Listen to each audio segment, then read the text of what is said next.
Okay, so we are in lesson 4 of our walk through beginning Greek.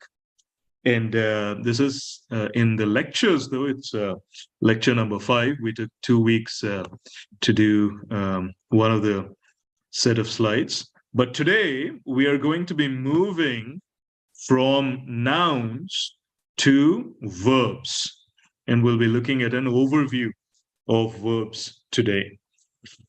And this is probably the most important lesson from a theoretical point of view when it comes to beginning Greek.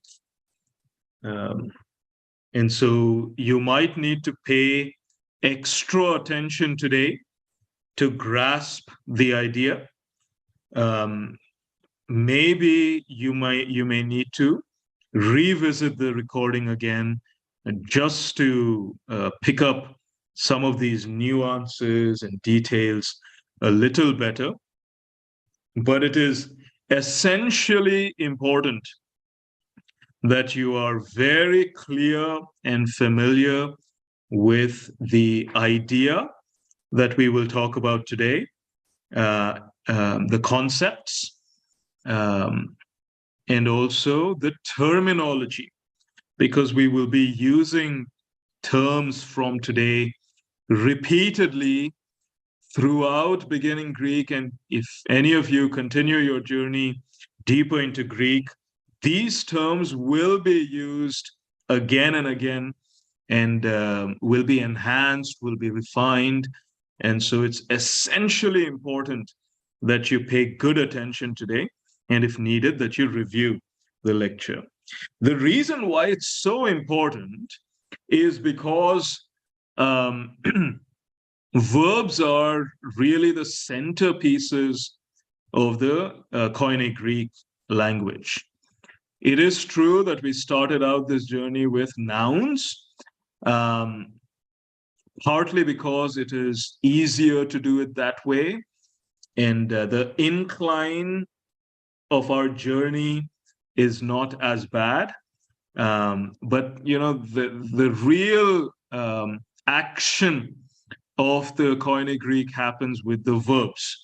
So much so that many Greek teachers will tell you, when you want to translate something and you're given a New Testament Greek sentence, the first thing you have to look at is the verb. That's where your translation journey starts, really. And once you identify the main verb, then you look for other parts of the sentence that fit into the verb. So the whole translation process, the way the Koine Greek works, is all centered on the verb. And it's essentially important that we understand how the verbs are used in Koine Greek. And today you will find out that it's used somewhat differently than English. And so we'll have to a little bit review the way we use verbs in English. And we really have to see that distinction of how Koine Greek uses and used, actually more particularly used, the verbs. And there is this very interesting idea of what is called a verbal aspect that I will explain a little while later today. And this is a very, very important concept, a little bit different from English. And this work has developed recently. In the last 30, 40 years, a lot of very interesting linguistic research has taken place that has shaped this idea of a verbal aspect and has brought much more clarity to the way Koine Greek works. And we'll talk about all of this in today's class. So if you need to get some coffee or tea or whatever you need to, just to enhance your attention. Here's the overview. We'll see these aspects of Greek verbs, which are person and number. We are familiar with this, especially the number, right? We've seen this in nouns. Then we're going to look at how verbs have this idea of voice. This is again very similar to the way English does it.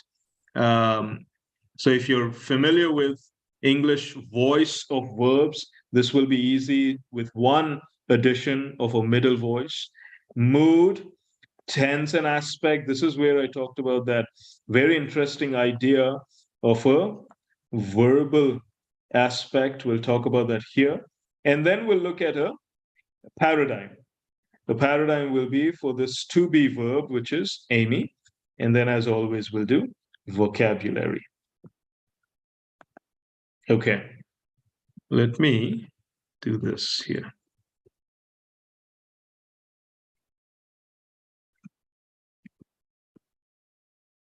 Okay, verbs in English are somewhat limited. They only communicate the action being performed. If you need more information about how the action is performed, who is performing the action, how many people are performing the action, you need more words in English to be more precise and clear. So if you just see the word hunting, you don't know anything about who is doing the hunting, how many people are involved in the hunting, how is the speaker viewing this hunting. Nothing's clear with this one word. In English, you need more words to clarify this and be more precise. But in Greek,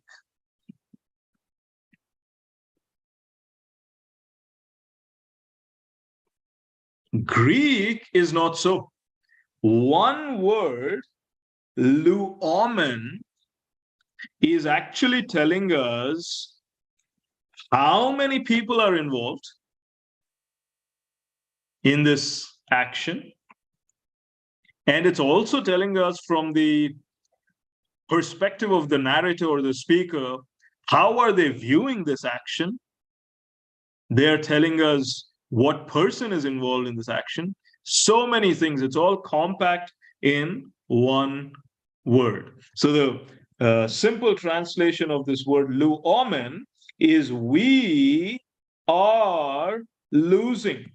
Not only do we know the kind of action losing or untying is happening, but in this one word, we know that there are more than one person involved in the losing. There is plurality of people involved in the action, and the action is happening, it's sort of unfolding. We are losing. The action is unfolding or happening, right? That is also communicated to us in this one word. So Greek verbs are very, very compact. So you notice here, Greek verbs express both person, this idea that it's we, not I, not they, not it, right? Not you. It's we are losing, the person, and also number. It's not I, it's not one person losing, it's plural people losing. So Greek verbs express both person and number through these endings. Just like how the nouns communicated aspects about some aspects about the nouns through their endings, verbs do the same thing too. So let's look at what is this idea of person and number. What's the idea of a person that's associated to every single verb? Person refers to the subject of the verbal idea or the action. Every verb is really some sort of an action or activity, right? There are three possibilities for person. The verb may be in first person, verb may be in second person, verb may be in third person. When the verb is in the first person, it's saying that the subject of that verb is happening directly to the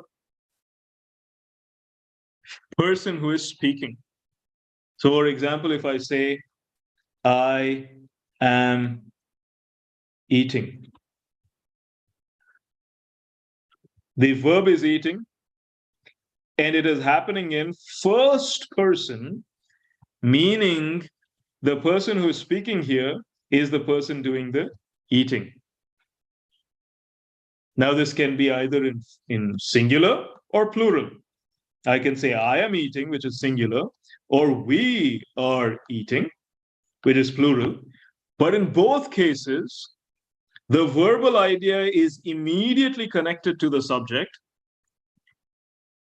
in that when this is being spoken of, when you see the sentence, you know that this activity, eating, is happening to the people who are speaking. I am eating or we are eating. Second person is when the narrator or the speaker is talking directly to a second person. For example, you are eating, right? Now the narrator or the speaker is not the one doing the action, eating, but it's saying you in the second person. You are eating. Now this is in the singular. In the plural, it is you all are eating. Same idea, second person. So they are talking to the reader, right? They're talking directly to the person who is reading. You are eating, right? Or if it is in some sort of a quotation, for example, Ron said to Rajesh, you are eating. Then, Rajesh is the second person, but the verb here is in the second person, you. Third person is a little more distant. When you say he is eating, or in the plural, they are eating. E-A-T-I, they are eating. Now it's not I, it's not first person, it's not even you, the second person, it's the third person.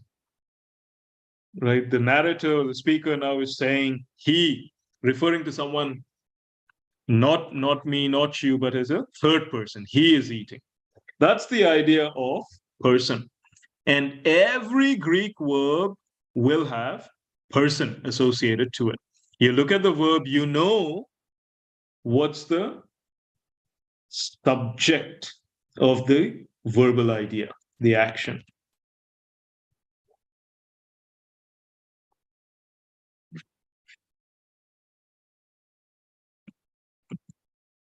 Number refers to how many things are related, right? In the same, so in the first person, it can be I.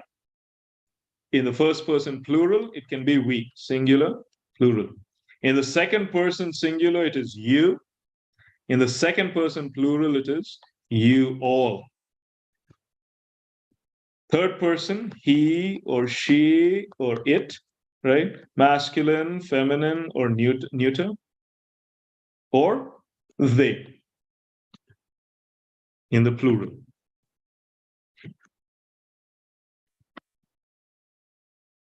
So every single Greek verb will be one of these, person, and one of this, either singular or plural. It will have a person and a number.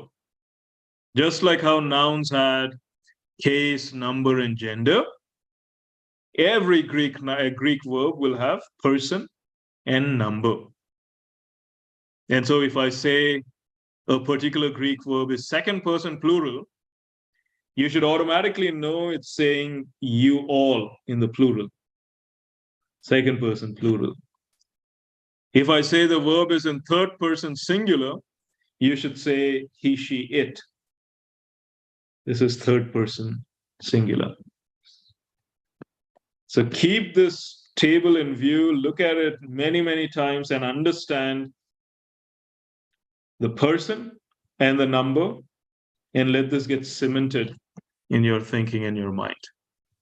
Every verb has person and number. Every verb also has voice. Voice indicates the way the subject relates to the action or state expressed by the verb. And we've studied this in English grammar. Yeah.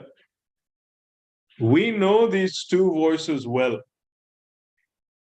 Active voice and passive voice. And they're very simple. Active voice is where the subject performs the action. It's the one doing the action. Right? There might be an example here. Oh, we went to the end.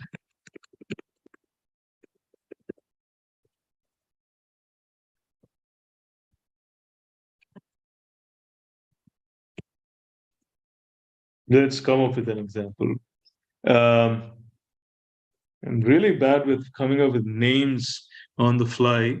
If you get a chance, in chat, just put a bunch of random names, I'll just use some of these just for these examples. But for now, Right. Frank kicked the ball. Okay? Frank kicked the ball.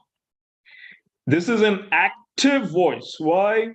The subject, who is Frank, is the one performing or doing the action, which is kicked. Frank kicked the ball. The subject is doing the action. Every time the subject is doing the action, that is in the active voice. Passive voice is where the subject is receiving the action. Right? Funny way to convert the previous thing into passive voice. But what if we said, the ball kicked Frank? Right? It's not going to happen, at least naturally. But here the ball is the subject. The ball kicked Frank. Oh, well, hold on. No, that's not right. Let me do this the other way. Right? The subject receives the action. So what do we write it this way? The ball was kicked by Frank. Now, this is in the passive voice. Why? The subject is the ball. But see the way we wrote this, right? Was kicked.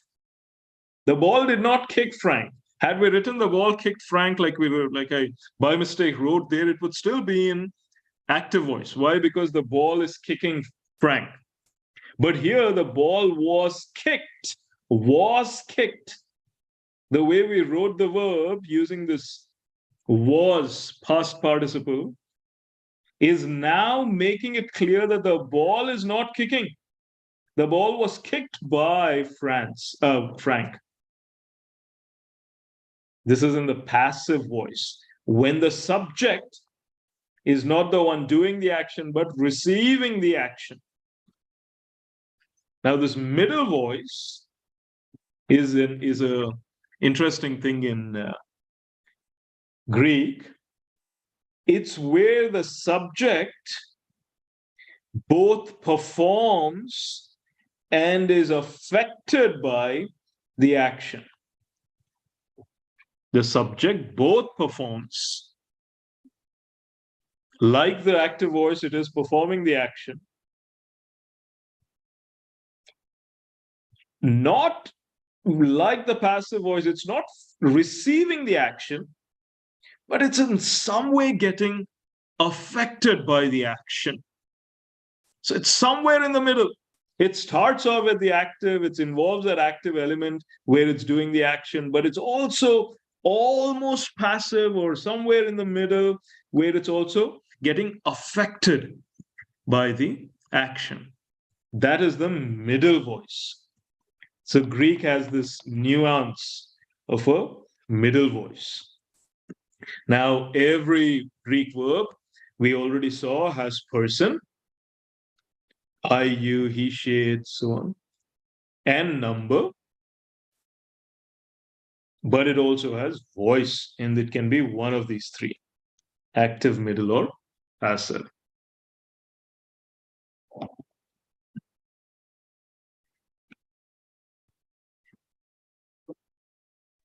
Brother, please, can you please write a sentence? Here's something interesting. Was there a question? Yeah. Question? Can you please write a Hold sentence on one in second. Okay. Sorry. I had actually muted the voice, so I don't know if any of you all spoke before. I didn't hear it. Now I can hear you all. Please go ahead. Yeah, as you wrote and explained for active and passive, so can you please write a sentence in English to understand how this middle voice work?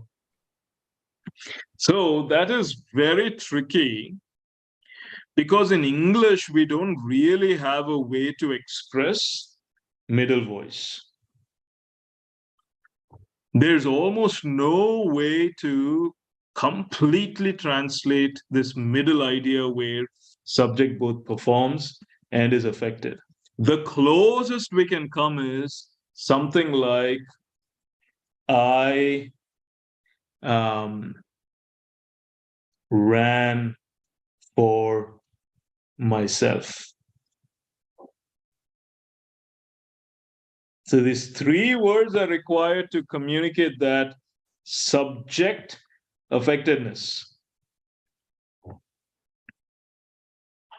And that's why when you see a middle voice in the Greek and you compare it with the way any of our English translations have translated it, it's very difficult, to translate it. And many times it's just written in like an active voice. And some word is there sometimes to communicate that subject affectedness. There's really no good way to translate it. But let's see some examples as we go forward, and this will become a little more clearer as you go. Active voice. In the active voice, there's also transitive verbs and intransitive verbs. What are transitive verbs? Transitive verbs take an object. I see. But what do you see? A tree. Object.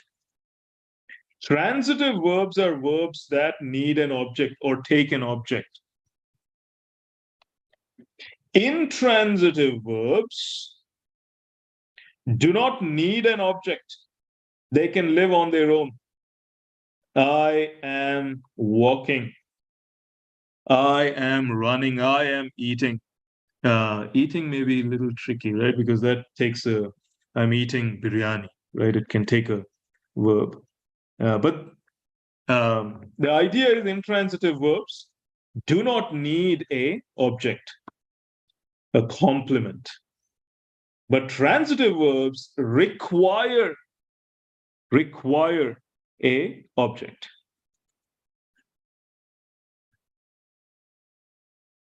This is in the active voice. Ha theos, we recognize this. Nominative masculine singular, God. Ton kosmon, we recognize this also. Where did that go? Oh, there it is. Ton kosmon, we recognize this also. Oh, now I can't. This always happens. I need to reshare. Just a second. Sorry. Stop share. Reshare.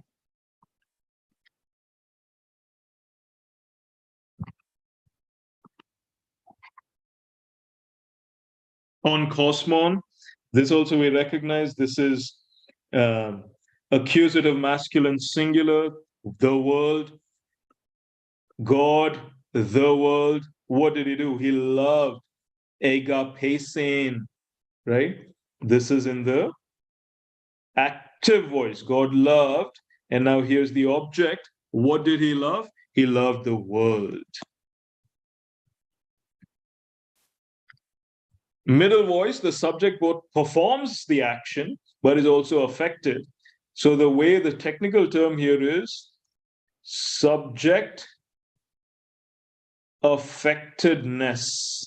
Please remember this. Middle voice communicates subject affectedness. Subject is the one doing the action, but is also affected by it. And sometimes but very rarely actually, very rarely, the middle voice communicates reflexivity, where the subject performs the action upon himself. For example, subject is in a mirror and says, I see myself. He will dress himself. Right? Sometimes, actually very, very, very rarely, the middle voice communicates reflexivity.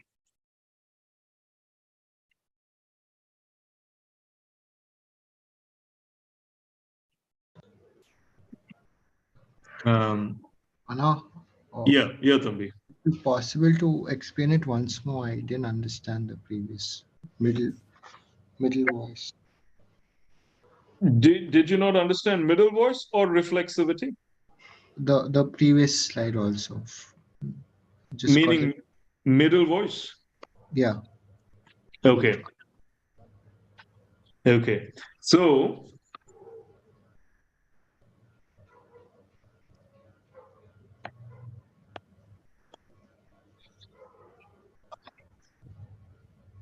active voice is where the subject Receives the action. performs the action. Right? And our example was here. Frank kicked the ball. This is active voice.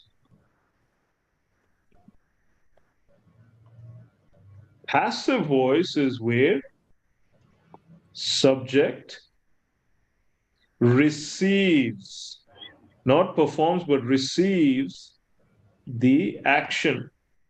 And our example here is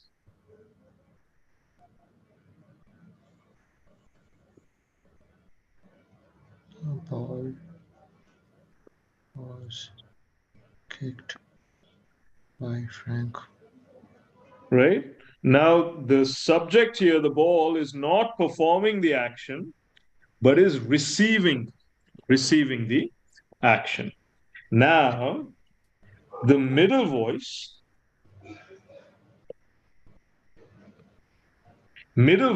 is where the subject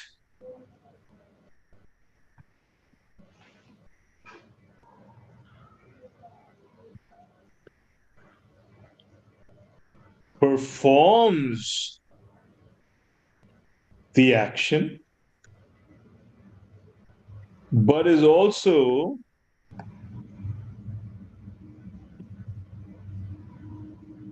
affected by the action. So the middle voice, for example, if we want to say something like, this is a very bad example. I mean, it's a informative example, but not 100% accurate to the idea of middleness. But let's try, right? Because in English, it's very difficult to communicate this subject affectedness. But in this example, we can say something like, Frank kicked the ball on himself. What if there was a verb in English that communicated this idea that the subject, Frank, is the one kicking the ball, but in some way he's also affected by that kicking. He kicked it on himself. In English, we don't have these sort of verbs where the subject can do the action, but it also somehow gets affected. But in Koine Greek, there are verbs that way. The moment you see the verb in Koine Greek in this middle voice, a hearer in Koine Greek would understand the subject is doing the action, but is also getting affected by it. So the key term here in the middle voice is this idea, subject affectedness. Okay. So if you are still unclear, go back and read and re-listen to this last few minutes a few times. Read the textbook that you have on the middle voice once or twice. And if you still have questions, we'll address it during the office hours on Thursday. Okay? Middle voice. And in addition, also see, once you've understood the middle voice a little better, see these slides 12, 13, and 14. They are just details, but you don't have to get too much caught up in this. 12, 13, and 14. Now, passive voice.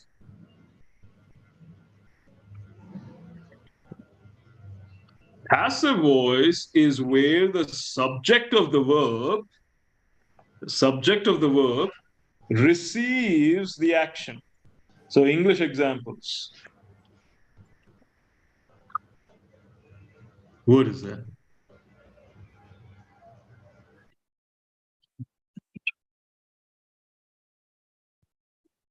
Somebody is also watching the news while listening to the lecture.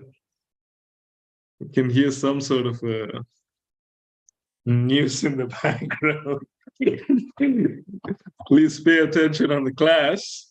The market will take care of itself. Okay? Passive voice. Passive voice is where the subject is receiving the action. So see the example here. Let me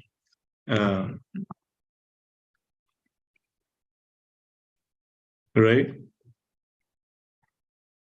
Therapue, the verb, ten gunaika, the woman, right? In the accusative case. Therapue ten gunaika. This therapue is in the active voice. Therefore, the subject here is doing the action. He is healing the woman, ten gunaika. He is healing the woman in the active voice. Subject is doing the action. Now, he gune, nominative, feminine, singular. The woman, therapeuetai. Now, the A ending, which was communicating active voice, is now changed to etai ending, which is passive voice. So you can no longer say the woman, hegune, is healing. You can't say that. You can't say the woman, hegune, is healing, even though that idea is therapeu. But it's an etai ending. And what is the etai ending saying? Etai ending is telling us that it's the passive voice, meaning the subject needs to receive the action. So then we say the woman, hegune, is being healed. Is being healed. You see how just because we've realized this is a passive voice, now we are making or we are understanding that the woman, the subject, is receiving the therapeuo, the action, is being healed. Okay?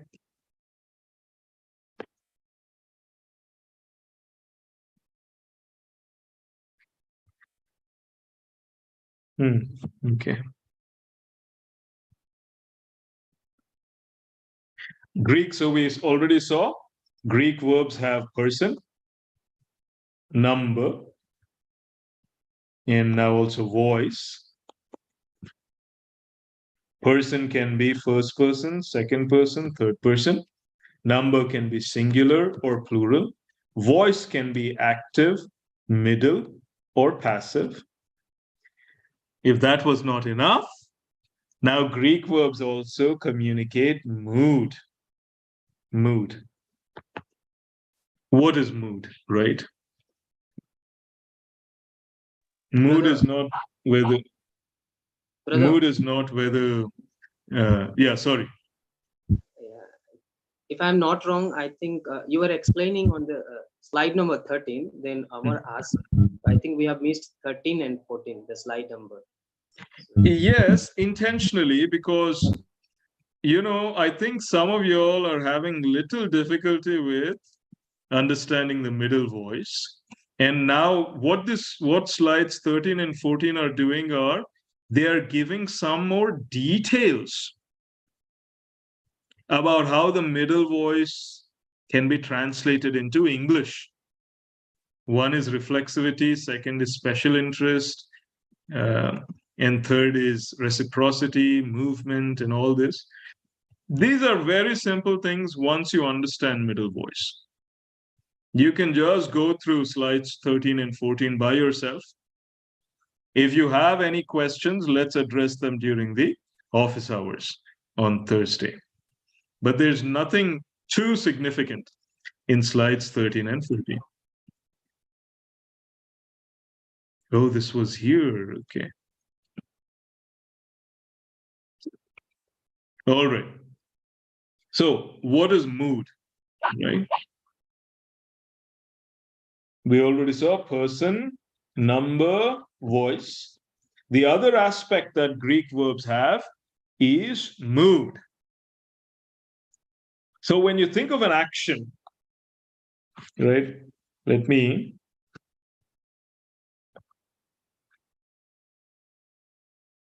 This will be better if we do it another way. Let's stop that. So what is this idea of a mood?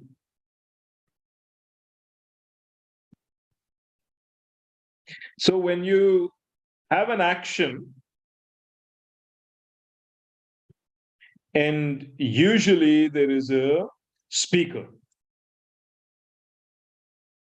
and the speaker is talking about the action, right? For example, simple action, eating.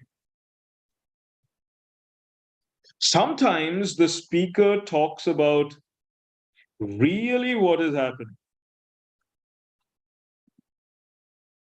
right? Really what is happening. He can see the action that is happening, eating, and he knows it, and he's sure about it, and he's really saying, eating is happening. That's one way that the speaker can look at the action. And so then the speaker would say, for example, you are eating. Yeah. Now, another way the speaker may talk about the action is as a command, right? Command. He's not seeing the eating, but he wants you to eat it. It could be a command, it could be a request. He can say, if it's a command, let me do it in another color. He can say, you eat. That's a command. Or it could be a request as well. Please eat. This is a different mood, right? Different way by which the speaker is communicating. It's a command. Another mood is, say, for something like a wish. I wish you eat. So this is a different mood that the speaker is communicating. It's not really happening. He's not saying you eat. He's not even commanding. He's wishing, right? So the mood of a verb communicates the relationship between the speaker and the action. From the perspective of the speaker, is it really happening? From the vantage point or the perspective of the speaker. Is it a command or a request? Then it's different. Is it a wish or a hope? Right? That's what a mood communicates. So we'll see here that there are actually 4 moods in Greek. Excuse me. One of them is very rare, right? Let's see these different moods. Maybe we'll have to stop here. I thought we could do the entire set, but we can stop here and pick it up again next week. The first mood is what is called indicative mood. If I do the colors correctly, indicative mood, or rather, I think I did this.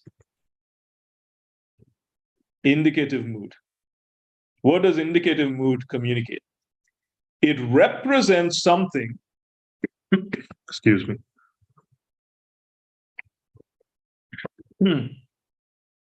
as certain or asserted, meaning from the perspective of the speaker, it's really happening.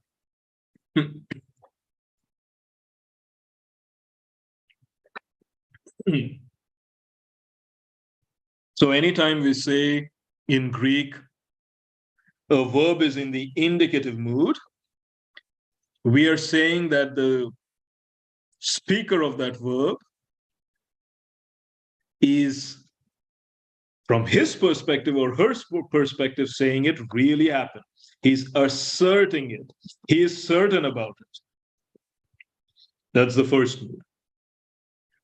Second mood is the subjunctive mood. Subjunctive mood represents something as probable. It's not certain. He's not eating, but he may eat. He might eat. When you want to communicate something as probable, as indefinite, this is the most technical term. Subjunctive mood communicates indefiniteness of the action. He might go fishing. He may go fishing. Whenever he goes fishing. Subjunctive mood communicates probability or contingency, or the best term is indefiniteness.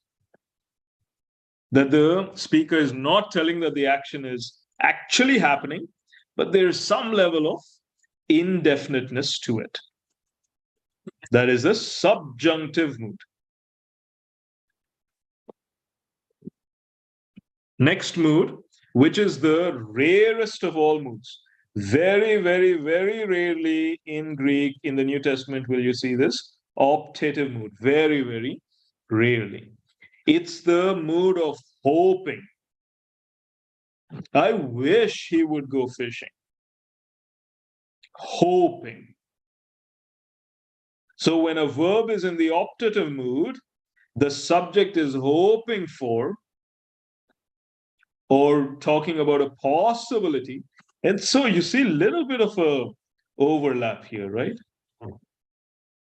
But optative mood has that idea of hoping or possibility.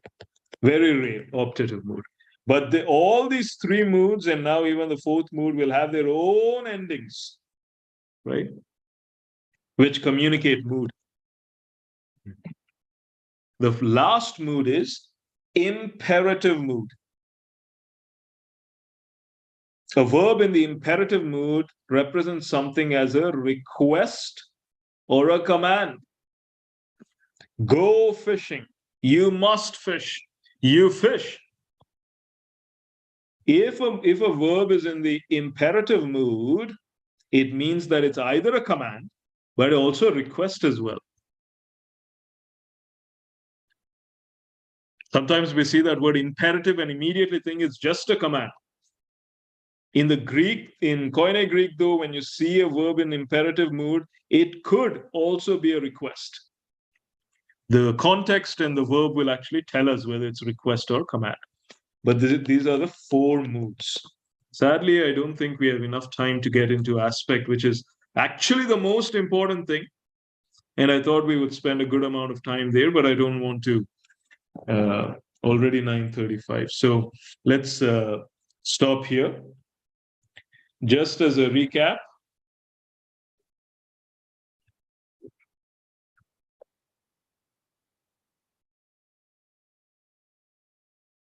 all Greek verbs have person,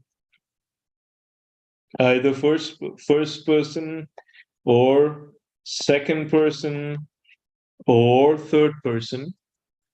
They have number, either singular or plural.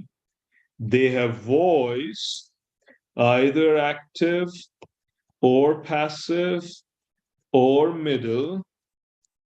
And they have mood, either indicative or subjunctive or optative or imperative. So if any of this is new for you all and you may have some difficulty with grasping this, please re-listen to everything. Please read the textbook. And if you have any questions, come on Thursday. This time I'll also plan to be there on Thursday. And you have to be quite familiar with these terms and what they communicate. Even if you don't get all the understanding very clearly and have a very precise understanding of what it is, at least you should be able to describe it the way I've described it today. Okay,